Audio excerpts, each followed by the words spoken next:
The great meeting hall floated in the darkness of space. Inside, beings from across the galaxy sat in chairs made for their different bodies. Some had 4 arms, others had scales instead of skin. A few breathed water, while others needed special masks to survive. Ambassador Zethkar stood at the center of the room. His people, the Villani, looked like tall gray beings with 4 purple eyes. He was old, even by Villani standards, and his eyes showed worry as he looked at the star map floating above his head. "Friends," he said, his voice carrying to every corner of the hall. "We have a problem. A big problem." The map showed thousands of stars in red, yellow, and green colors. Most were green, meaning safe. Yellow meant caution, but there was a growing patch of red that made everyone nervous. This red area, Zethkar pointed with one of his long fingers, belongs to a species called humans. They have been growing their territory very fast. Too fast. A creature that looked like a giant fish in a water suit raised one fin. Why should we care about primitives? They only learned to travel between stars 100 years ago. That is nothing. Zethkar's 4 eyes blinked slowly. That is exactly why we should care, Thrix. Let me tell you what happened to one of our ships. The room grew quiet. Everyone wanted to hear this story. 3 months ago, Captain Veltar was leading a science mission near the Kepler system. His ship, the Wind Dancer, was studying a dying star. Everything was normal until their engines broke down. Zethkar touched a control, and the star map changed to show a single solar system. The star was throwing out dangerous radiation. Captain Veltar knew his ship would be destroyed if he could not fix the engines quickly, but the damage was too great. His crew could not repair it in time. Then a human ship appeared, the New Frontier, commanded by Captain Jake Miller. Now, what would any normal species do when they see a broken ship near a dangerous star? Several beings in the audience made sounds of agreement. Everyone knew the answer. "Stay away," said a voice from the back. "Keep safe distance. Maybe call for help from far away." "Exactly," Zethkar nodded. But the humans did not do that. Instead, Captain Miller moved his ship closer to the Wind Dancer. Much closer. Close enough that his own ship was now in danger from the radiation. The room filled with gasps and worried whispers. Moving closer to danger made no sense to any of them. Captain Miller called Captain Veltar on the radio. He said, "We see you are in trouble. We are coming to help." Just like that. No talk about payment. No questions about who the Villani were, or if they were enemies. Just, "We are coming to help." Zethkar's voice became quieter, but everyone could still hear him clearly. For 18 hours, the human crew worked to fix our ship. 18 hours. They shared their food, their water, their repair materials. They worked without rest while radiation hit both ships. Several humans got sick from the radiation, but they kept working. When Captain Veltar asked why they were risking their lives for strangers, Captain Miller looked confused. He said, "Because you need help. That is what people do for each other." The room was very quiet now. This kind of behavior was unheard of in galactic politics. The humans fixed our ship. They made sure Captain Veltar and his crew were safe. Then they gave him medicine for the radiation sickness and extra food for the trip home. They asked for nothing in return. Ambassador Krell of the insect-like hive collective clicked his mandibles nervously. This makes no sense. What did they really want? There must have been a hidden purpose. That is what Captain Veltar thought too. He waited for demands, for payment requests, for political agreements. Nothing came. The humans simply left and continued on their mission. Zethkar touched the controls again. The map showed more red areas around human space. This was not the only incident. Our intelligence network has found dozens of similar reports. Humans helping other species. Humans sharing their technology. Humans risking their lives for people they have never met before. In the Vega system, humans saved a Zindari trade ship from pirates. even though the Zendari had never spoken to humans before. Near Alpha Centauri, humans shared their medical knowledge with a plague-hit colony. They asked for nothing. The fish-like Thrix made a bubbling sound of disbelief. This is impossible. No species acts this way. There must be a trick, a trap. That is what we all thought, Zethkar replied. But our psychologists have studied human behavior for months. They believe this is real. Humans really do help others without expecting rewards. They really do risk their lives for strangers. But why? Asked a small, furry creature near the front. Zethkar's 4 eyes looked very tired. We do not know. Human psychology is unlike anything we have seen before. They seem to have something they call empathy that is much stronger than in other species. They also have something called curiosity that makes them explore dangerous places just to learn new things. The room erupted in worried chatter. Species helping each other without benefit was bad enough, but curiosity-driven exploration was even worse.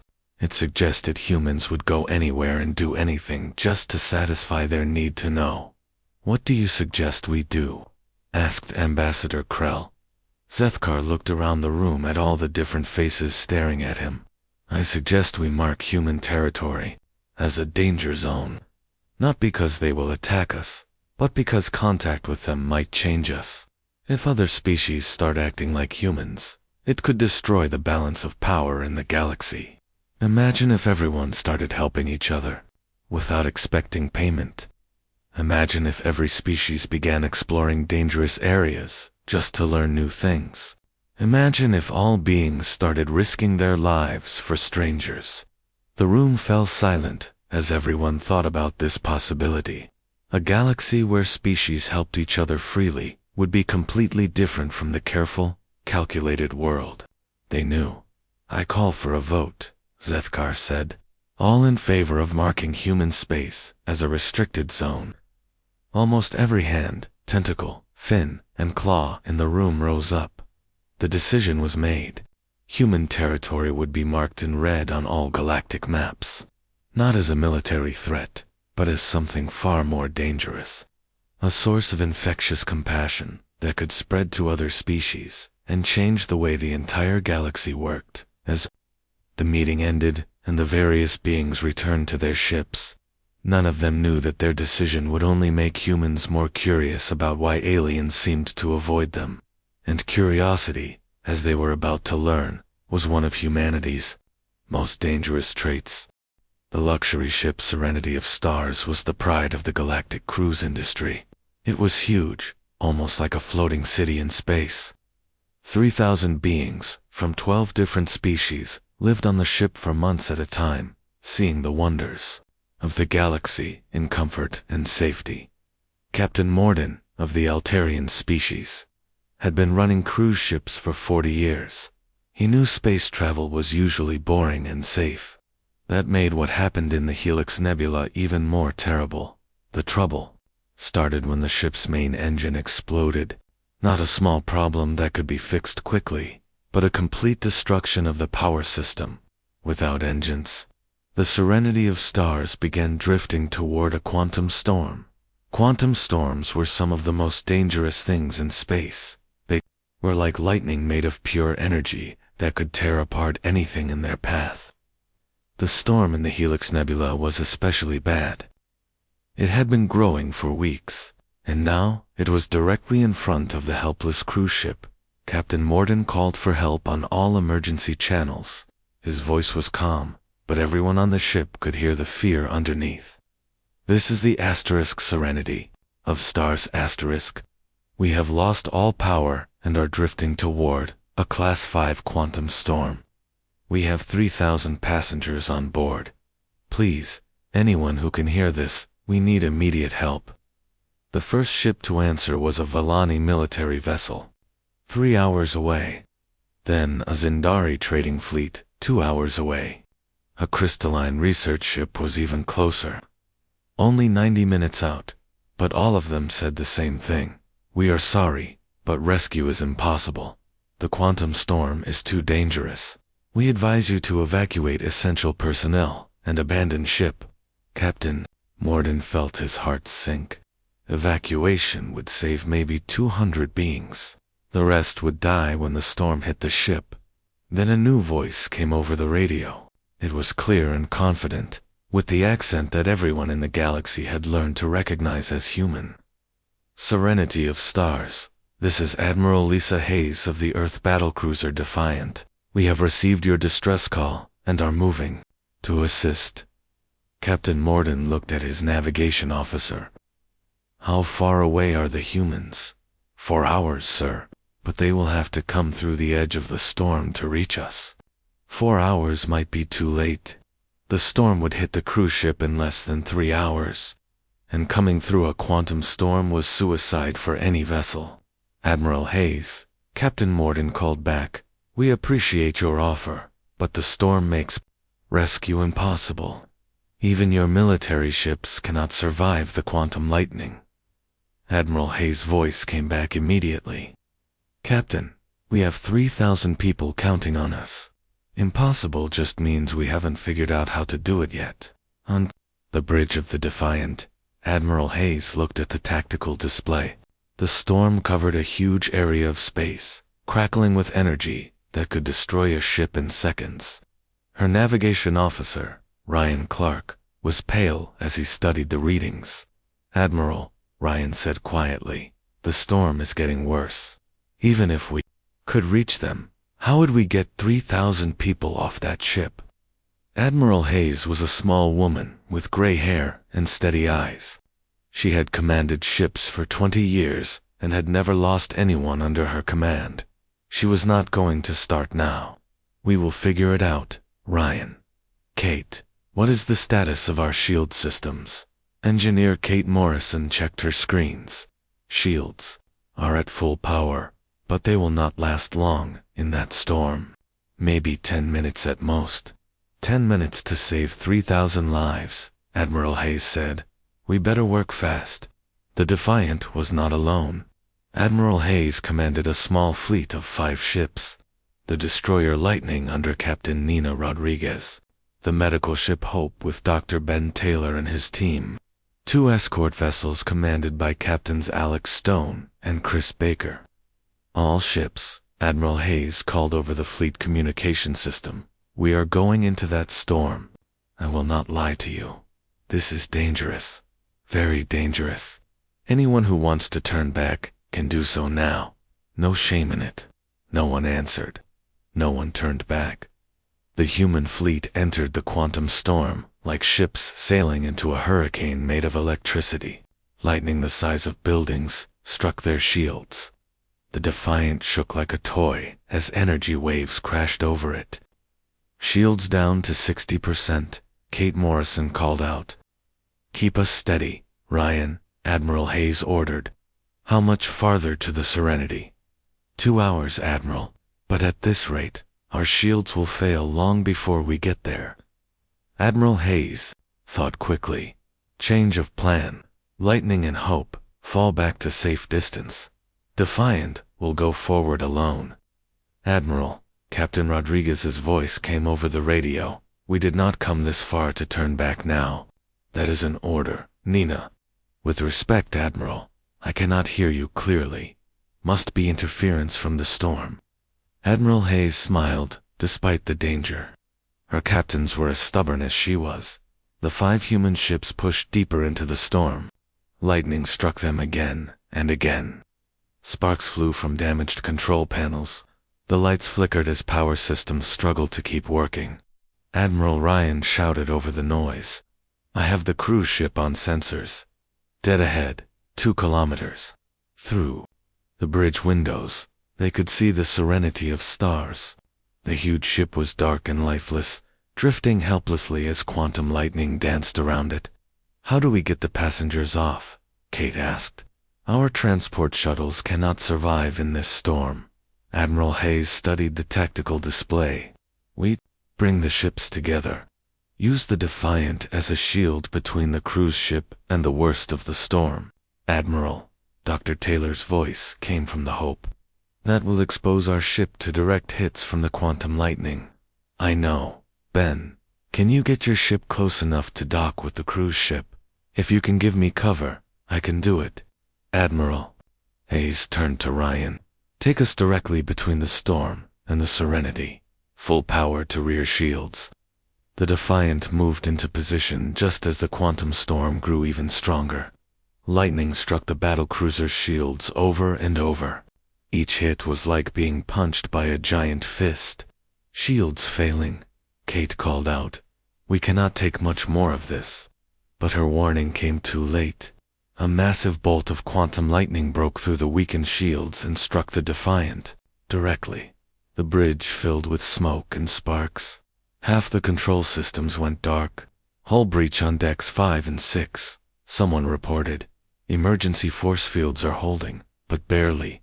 Admiral Hayes wiped blood from a cut on her forehead. Status of the rescue operation. The Hope has docked with the cruise ship, Ryan reported.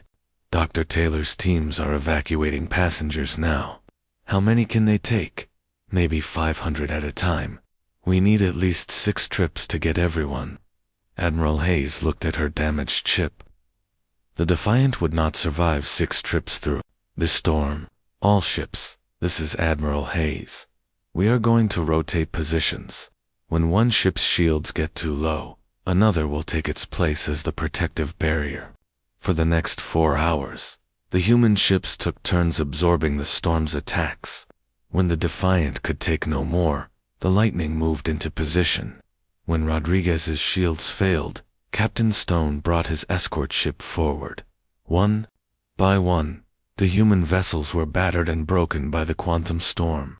But they kept the cruise ship safe, while Dr. Taylor's teams worked to evacuate every single passenger. Captain Morden of the Serenity watched in amazement as the humans risked their ships and lives for strangers. When he asked Dr. Taylor why they were doing this, the human doctor looked surprised by the question. Because you needed help, Dr. Taylor said simply. What else would we do? By the time the last passenger was evacuated, 3 of the 5 human ships were so damaged they could barely fly. The Defiant had lost main power completely. Captain Baker's escort ship had been destroyed when a massive lightning strike broke it in half, though his crew was rescued by the Lightning but all 3,000 passengers from the cruise ship were alive and safe. News of the rescue spread quickly through the galaxy. Alien governments that had been watching from safe distances were shocked by what the humans had done. Military experts studied the recordings and could not understand the tactical thinking. They used their ships as shields, one Villani admiral told his staff. They absorbed damage that should have been fatal. Why would anyone do that? They could have evacuated a few hundred people and left the rest, said another officer. It would have been the logical choice. But they saved everyone. All 3,000. The rescue at Helix Nebula became another entry in the growing file about human behavior. Alien psychologists tried to understand why humans would risk so much for beings they had never met. The answer always came back to the same impossible conclusion. Humans really did care more about helping others than protecting themselves, and that made them the most dangerous species in the galaxy. Rigel 7 was a peaceful world, covered in green fields and blue oceans. The people who lived there, called Rigelians, were gentle farmers who had never fought a war. They grew food that fed many worlds in the galaxy and asked for nothing more than to be left alone. That peace ended when the Krillian horde arrived. The Krillians were nomads who traveled from world to world in massive fleets. They would land on planets, take everything valuable, and leave the world dead and empty. They had destroyed dozens of worlds this way, and now they wanted Rigel 7. The first Krillian ships appeared in orbit on a quiet morning. There were 500 of them, from small fighters to huge battleships. The largest ship was the size of a city, with weapons that could crack a planet's surface. People of Rigel 7, the Krillian leader broadcast to the planet below, "You have 1 day to leave your world. After that, we will take what we need. Anyone who stays will die." The Rizelians had no military ships and no weapons. They sent desperate messages to the Galactic Council, begging for help. The council met in emergency session. Military experts looked at the situation and shook their heads sadly. 500 Krillian ships, said Admiral Vexter of the Altarian Navy. To stop them, we would need at least 50 warships and thousands of soldiers. The casualties would be enormous. And for what? Asked General Krilox of the Hive Collective. Rigel 7 produces food, but we can get food from other worlds. The cost of saving them is too high. Other council members agreed. The Rigelians would have to be evacuated to other planets. Rigel 7 would be abandoned to the Krillians, but the council did not know that Colonel Sam Phillips was listening to their communications.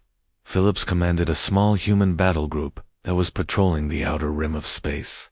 His flagship was the Carrier Vengeance, a ship designed to launch fighter planes in space battles. With him were 11 other ships, destroyers, cruisers, and support vessels. Captain Nina Rodriguez commanded the destroyer Thunder. Commander Chris Baker led a squadron of light cruisers. Altogether, the human force had 12 ships against 500 Krillian vessels. When Phillips heard about Rigel 7, he called his captains together for a meeting over the communication system. You all heard the situation, Phillips said. The Rigelians need help, and no one else is going to give it to them. Sir, said Captain Rodriguez, we are badly outnumbered. 12 ships against 500 is suicide. Phillips was a tall man, with gray hair and scars from many battles. He had been fighting space pirates and raiders for 15 years.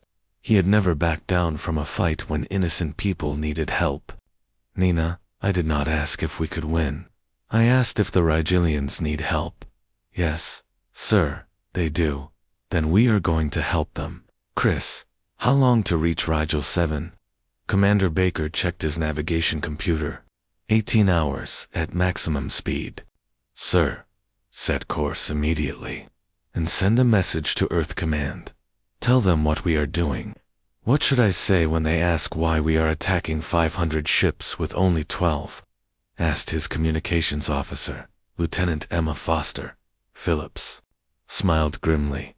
Tell them 12 ships, 500 enemies. Sounds about even to me. The human battle group raced toward Rigel 7. Along the way, Phillips studied everything he could about Krillian tactics. The aliens were brutal, but not very smart. They relied on having more ships than their enemies. They had never faced anyone crazy enough to attack when outnumbered 40-1. When the humans arrived at Rigel 7, the Krillian fleet was already bombarding the planet's surface. Cities were burning, and millions of Rigelians were dying. This is Colonel Phillips of the Earth Defense Force. He broadcast to the Krillian fleet. You will stop your attack on Rigel 7 immediately and leave this system. The Krillian commander laughed when he heard the message.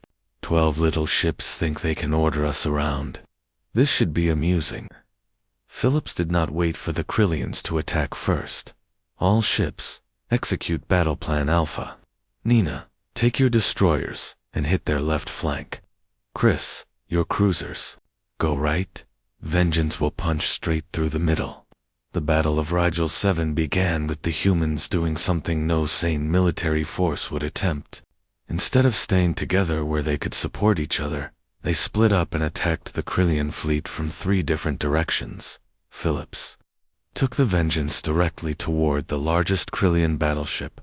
Enemy fire lit up space around his carrier as hundreds of weapons targeted him.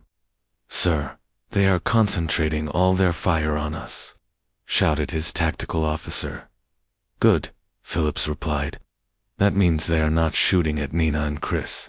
While the Krillians focused on the Vengeance, Captain Rodriguez led her destroyers in a lightning-fast attack on the enemy's left side.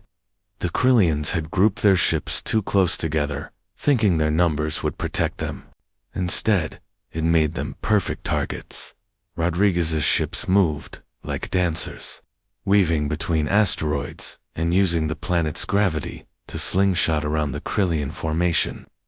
Her weapons fired continuously, hitting enemy ships before they could turned to face her. "Thunder to all destroyers," she called to her squadron. "Remember, we are not trying to destroy all their ships. We just need to hurt them enough to make them leave." On the other side of the battle, Commander Baker was leading his cruisers in an equally impossible attack. His ships were smaller and faster than the enemy vessels, so he used hit-and-run tactics. Attack quickly, then run away before the Krillians could fight back.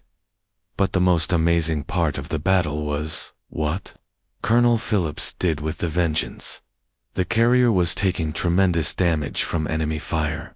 Its shields were failing, and several sections were on fire. Any normal commander would have retreated to a safe distance. Instead, Phillips ordered his ship to fly directly into the middle of the Krillian fleet. "Sir, that is suicide," his first officer protested. "Maybe," Phillips said calmly, "but it will also let our fighter planes get close enough to do real damage." The Vengeance launched every fighter it carried.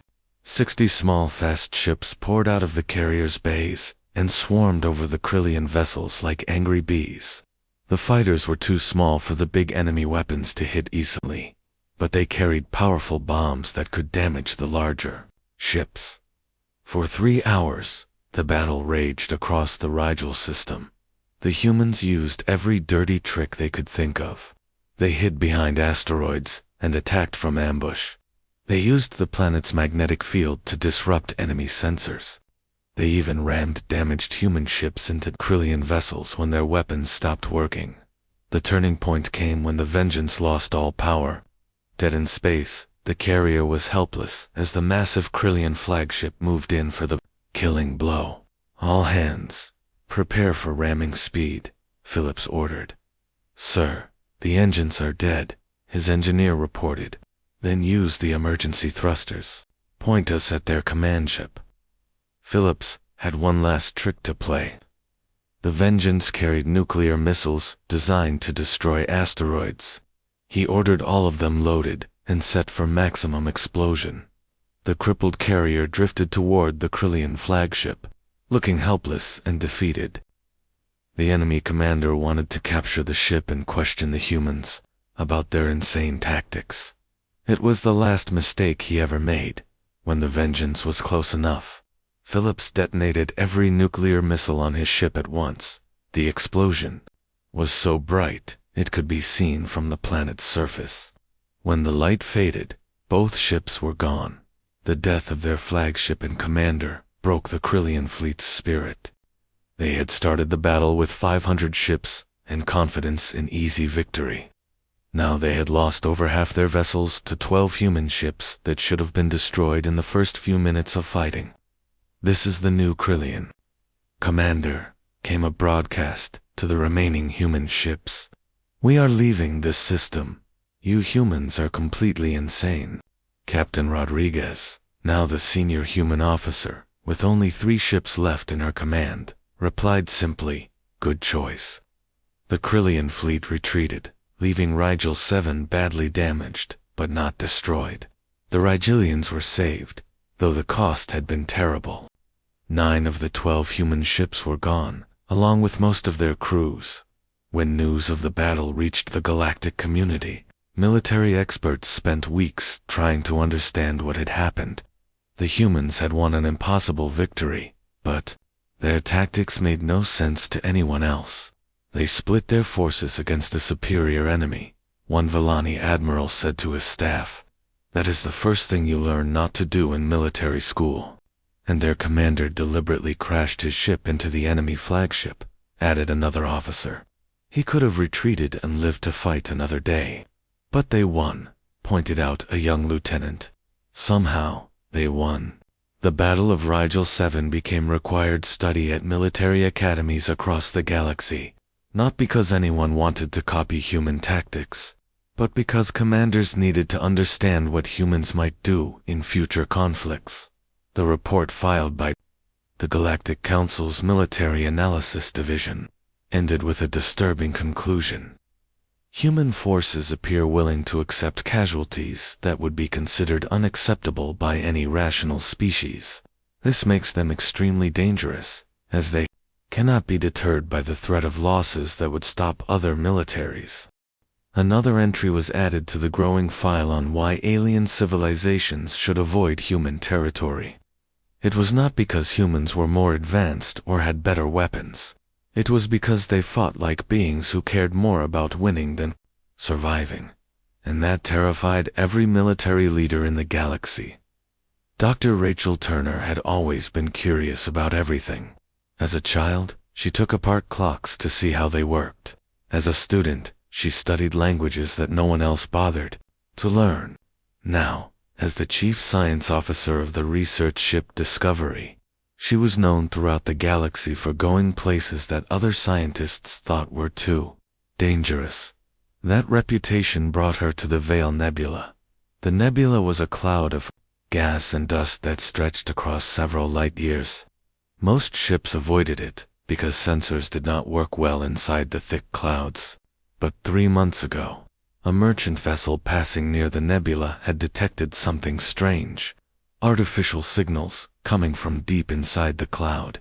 Every species that heard about the signals decided to stay away. The readings suggested a structure of enormous size, bigger than most space stations. But there were also warnings broadcast in dozens of ancient languages, all saying the same thing: do not approach. Great danger lies within. Dr. Turner read the reports and smiled. Emma, set course for the Veil Nebula. Maximum speed. Her communications officer, Lieutenant Emma Foster, looked worried. Doctor, the warnings say that area is extremely dangerous. Maybe we should get permission from Earth Command first. Emma, if I asked permission every time I wanted to investigate something dangerous, I would never have discovered anything interesting. The Discovery was not a military ship. It was built for science.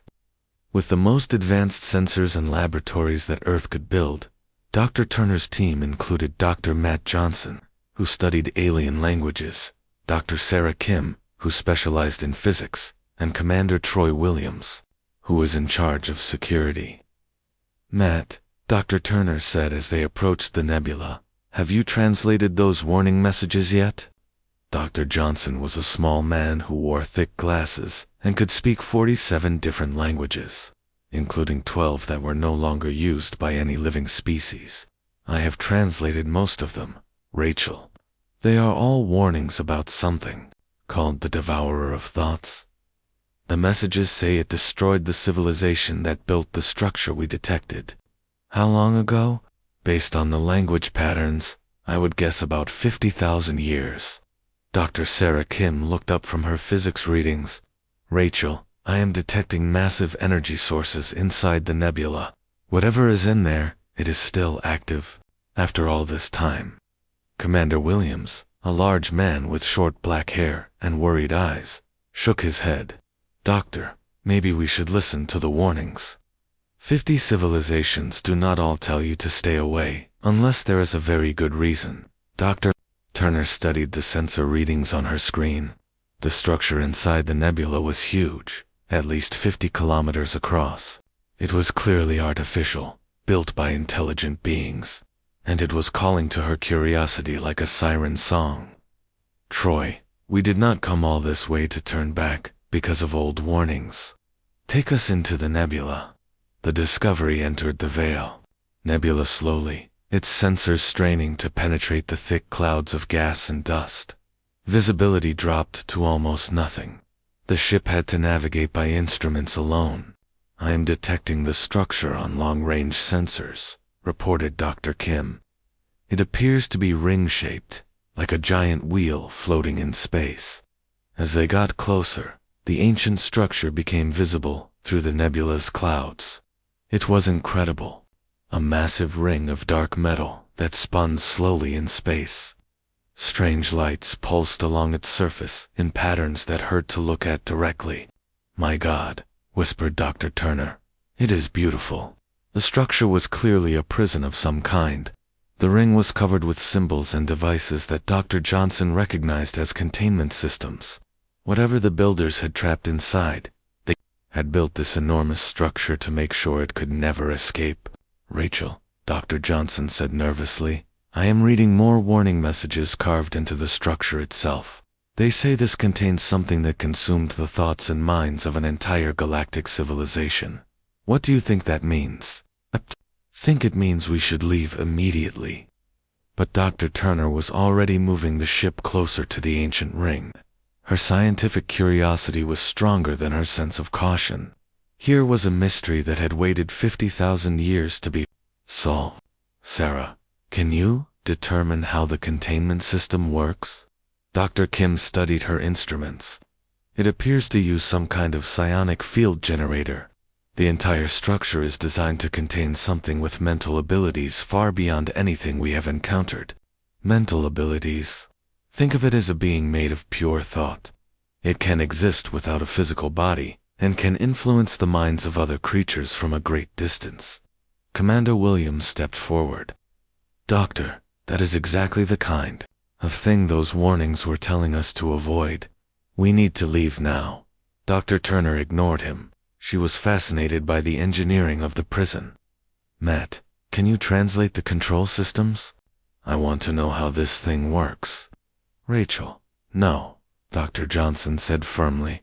Some knowledge is too dangerous to seek. But it was too late. Dr. Turner had already begun scanning the structure's control systems. Her ship's computers were analyzing the ancient technology, trying to understand how it worked. That was when the prison began to wake up. Lights that had been dim for thousands of years suddenly blazed brightly. The ring began to spin faster, and energy readings spiked across all sensors. Rachel, what did you do? Dr. Kim asked, her voice filled with fear. I just ran a simple scan. I did not touch anything important, but the scan had been enough. After 50,000 years of silence, the prison was responding to contact with an outside mind. Deep within the ring's core, something vast and ancient stirred to consciousness. Then it spoke. Not with words, but by placing thoughts directly into their minds. Interesting. Such small minds, yet so curious. I have been alone for so very long. The voice in their heads was like ice water flowing through their thoughts. Dr. Turner felt her hands shaking as she realized what they had awakened. You have come, seeking knowledge. Little ones, I am knowledge. I am every thought, ever thought, by every mind I have consumed. Do you wish to join me? Commander Williams drew his weapon, though he knew it was useless against something that had no physical form. Everyone stay calm, back away from the controls. Weapons. How amusing. You cannot shoot thoughts, little guardian, but I find your protective instincts fascinating. Most species I have encountered think only of themselves. Dr. Turner forced herself to speak calmly. What are you? I am what remains of the Zerthok Dominion. 50,000 years ago, they were the greatest civilization in this galaxy. Billions of minds, all connected in a vast network of thought and knowledge. They created me to be their ultimate achievement, a being of pure intellect that could solve any problem and answer any question.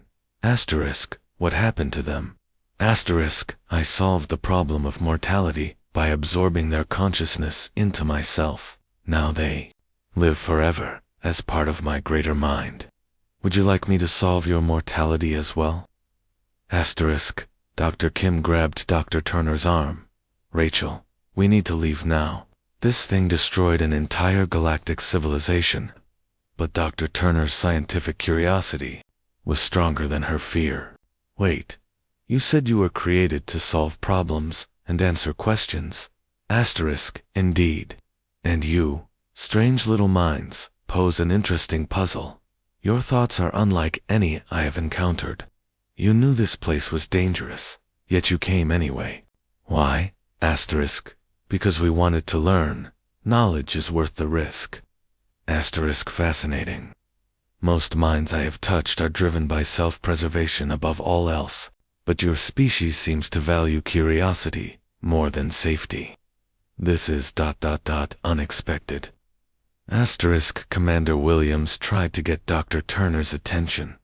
Doctor, whatever you are thinking, do not do it. Dr. Turner stepped closer to the communication console. We are not like the species you absorbed. We do not share consciousness naturally. Each human mind is separate and independent. Yes, I can see that. Your mental patterns are chaotic, contradictory. You can hold opposing ideas simultaneously. How do you function with such disordered thoughts? The disorder is what makes us creative. We find new solutions because we can think in ways that logical minds cannot. Show me. For the next hour, Dr. Turner engaged in the strangest conversation of her life. She explained human psychology to a being made of pure thought. She described how humans could believe contradictory things, how they could make decisions based on emotion rather than logic, how they could sacrifice themselves for others without any logical reason. Your species is truly unique, the entity said finally. In 50,000 years, I have never encountered minds like yours. I find myself, curious about how you will develop. Does that mean you will not try to absorb our consciousness? I could, but I think I would rather watch and see what you become. Your chaotic minds might teach me something new, and I have not learned anything new in a very long time. Dr. Turner made a decision that would later be called either the bravest or most foolish thing any human had ever done. We could make a deal. You return to dormancy, and we will send human scholars to communicate with you regularly. You can study our minds, and we can learn from your knowledge. You would trust me to keep such an agreement. Do we have a choice? The entity was quiet for a long moment. Then it laughed, a sound like cosmic wind through empty space. Your species is either completely insane or brilliantly wise. Very well, I accept your proposal. I will sleep again, and you will send visitors to speak with me. But know this, if your people ever try to use me as a weapon or attempt to control me, I will awaken fully and add your entire species to my collection of minds. Understood. The lights on the ancient ring began to dim as the entity prepared to return to dormancy. Before I sleep, tell me one thing. What do you call your species? We are humans. Humans. I will remember that name. You may be the first species I have encountered that is truly too interesting to destroy. The ring went dark, and the entity's presence faded from their minds. The Discovery was alone, again in the Veil Nebula, surrounded by the artifacts of a dead civilization and the sleeping mind of their killer. Dr. Turner sat down heavily in her chair. Emma, set course for Earth. Maximum speed. Yes, Doctor. Should I send a report about what happened here? Dr. Turner thought about how to explain that she had just negotiated with a being that had destroyed an entire galactic civilization. A being that could have killed them all with a thought but chose not to, because it found humans interesting. Tell them we made contact with an ancient intelligence and established a communication protocol. Leave out the part about it being a species killer that could destroy civilization if it gets bored. Commander Williams shook his head. Doctor, when the other species hear about this, they are going to think we are completely insane. Troy, we just talked our way out of being absorbed by a cosmic entity that has been eating minds for 50,000 years. Maybe being a little insane is not such a bad thing. The report of the Veil Nebula incident spread quickly through the galactic intelligence networks. Once again, humans had done something that defied all logic and somehow survived. The file on human behavior grew thicker. Alien psychologists added a new category: dangerous curiosity leading to communication with existential threats. Most species decided that humans were either the luckiest beings in the galaxy or the most dangerous. Either way, it was better to stay far away from them. After all, any species crazy enough to wake up ancient cosmic entities just to have a conversation was clearly not safe to be around. The Zephyrian Empire. had ruled a section of the galaxy for over 10,000 years. They were an ancient and proud people who believed they were superior to all other species. The Zephyrians had pale blue skin, silver eyes, and minds that could calculate faster than most computers. Their homeworld, Zephyr Prime, was a marvel of advanced technology. Floating cities drifted through crystal-clear skies above oceans that sparkled like jewels. The Zephyrians had solved every problem there civilization had ever faced through logic and careful planning that made the plague even more terrible. It started in one of the floating cities and spread quickly through the population. The disease attacked the nervous system, causing victims to lose control of their thoughts and memories. Within days, brilliant Zephyrian minds were reduced to confusion and madness. The plague was not natural. It had been created by terrorists who wanted to destroy Zephyrian civilization. They had designed it specifically to target Zephyrian biology, and no cure existed. Emperor Kethron called an emergency meeting of his highest advisors. The silver-haired ruler looked older than his 800 years as he studied the plague. Reports. How many infected? He asked. 3 billion and rising, replied his chief medical officer. The plague is spreading faster than we can track it. At this rate, our entire population will be infected within 6 months. What about evacuation? Impossible. The plague has an incubation period of weeks. Anyone we evacuate might already be infected and would carry the disease to other worlds. Emperor Kethron felt the weight of 10,000 years of civilization resting on his shoulders. The Zephyrian Empire was dying, and there was nothing his advanced science could do to stop it. Have we received any offers of assistance from other species? His foreign minister, a tall woman named Valandra, nodded grimly. Several. The Galactic Council has offered to help evacuate our scientists and preserve our cultural archives. The Valani Empire wants to send medical teams. Even some of the younger species have offered aid. And what have you told them? That the Empire does not accept charity. We will solve this problem ourselves or not at all. Emperor Kethron agreed with this decision. Accepting help from inferior species would be shameful. The Zephyrians had always stood alone, and they would continue to do so, even if it meant extinction. But there was one species that did not wait for permission. President Helen Carter of the United Earth government learned about the Zephyrian plague through intelligence channels. The Zephyrians had refused all contact with humanity, considering humans to be primitive newcomers to galactic civilization. President Carter called an emergency cabinet meeting in the White House. She was a small woman with gray hair and the kind of determined expression that made people listen when she spoke. The Zephyrians are dying, she told her advisors.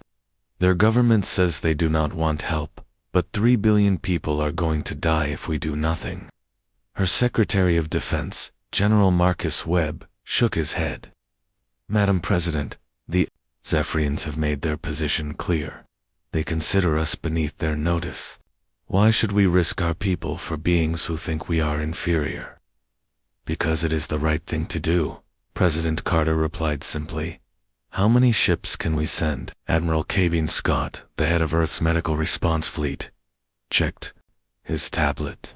We have the hospital ship Mercy and 12 escort vessels ready for immediate deployment.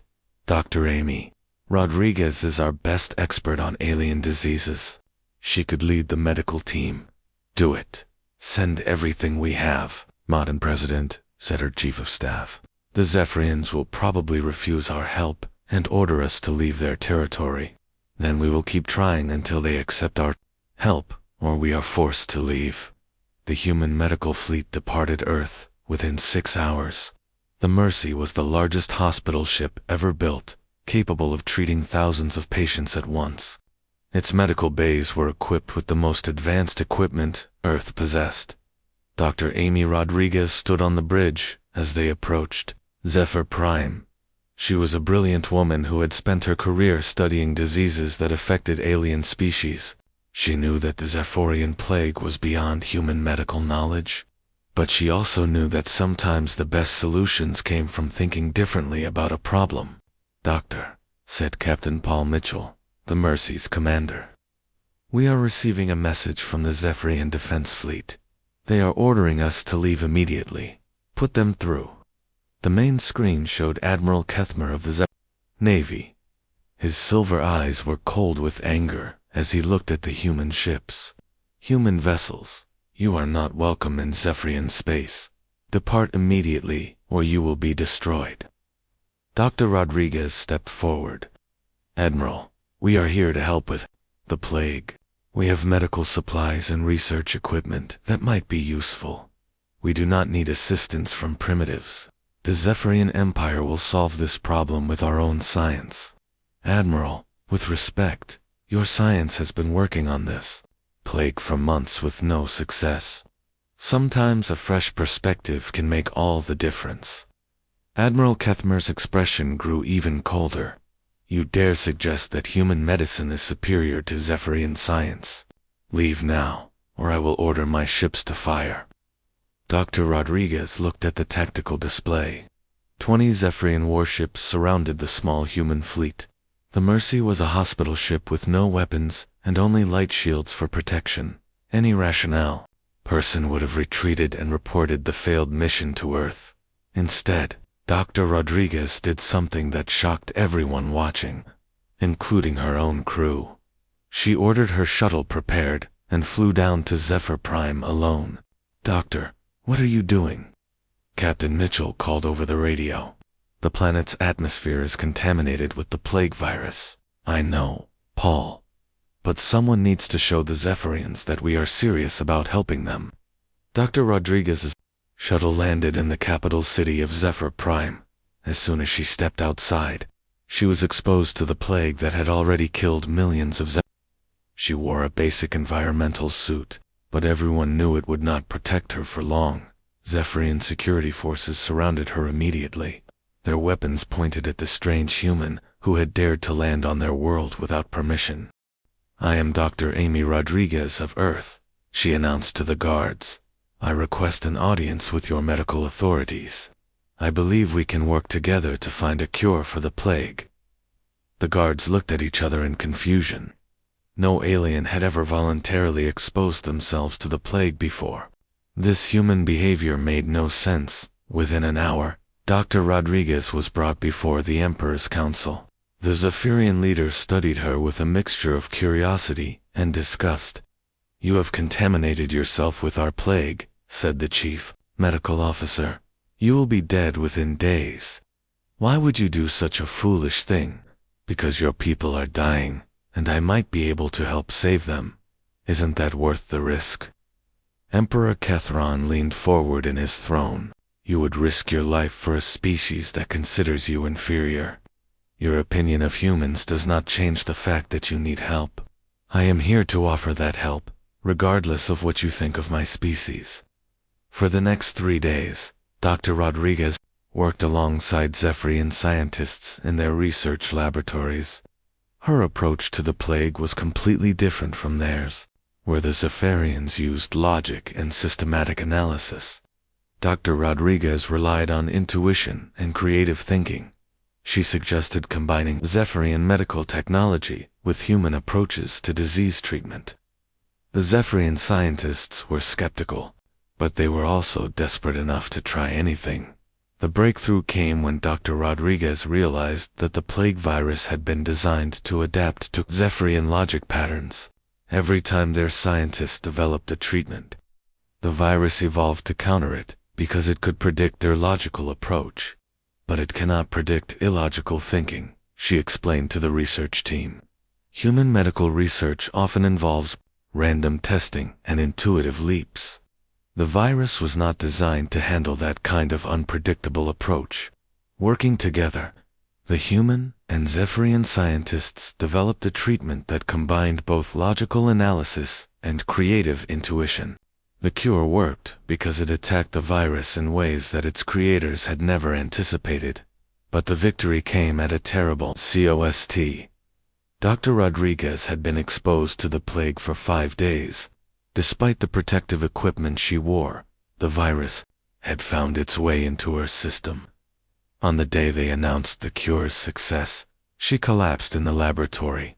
"Doctor," cried Valthera, the Zephyrian scientist who had worked most closely with her.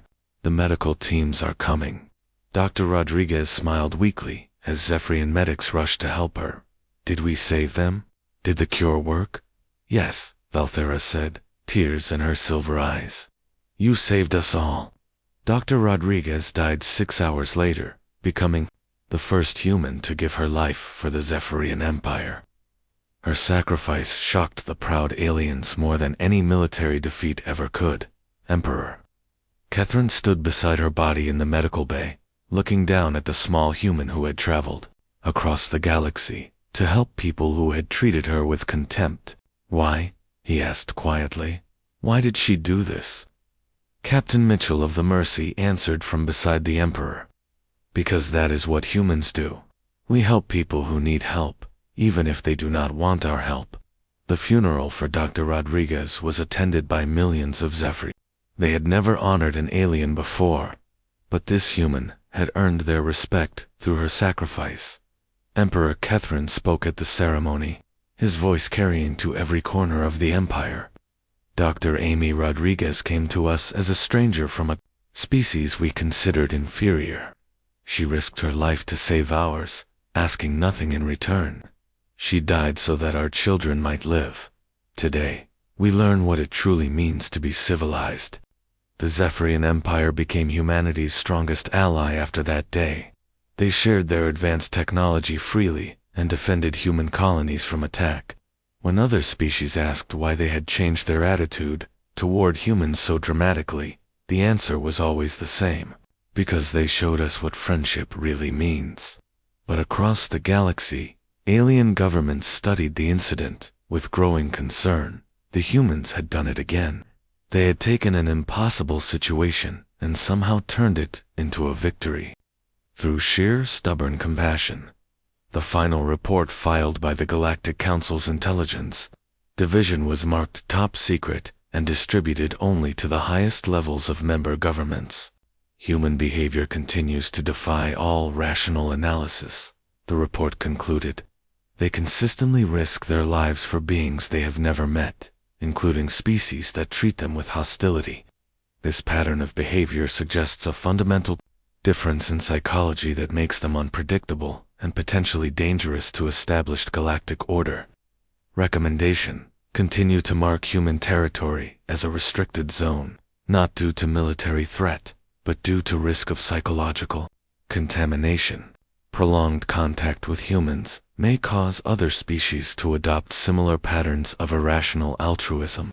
The navigation charts updated automatically across the galaxy. Human space remained marked in red, with new warnings added to the database.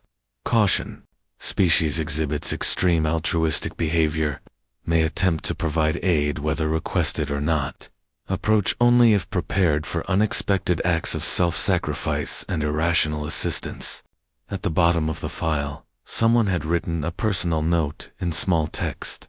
"They are either the best thing that ever happened to this galaxy, or they are going to get us all killed, trying to help each other. Possibly both." The Galactic Council had reached its final conclusion about humanity. They were not dangerous because they wanted to conquer or destroy.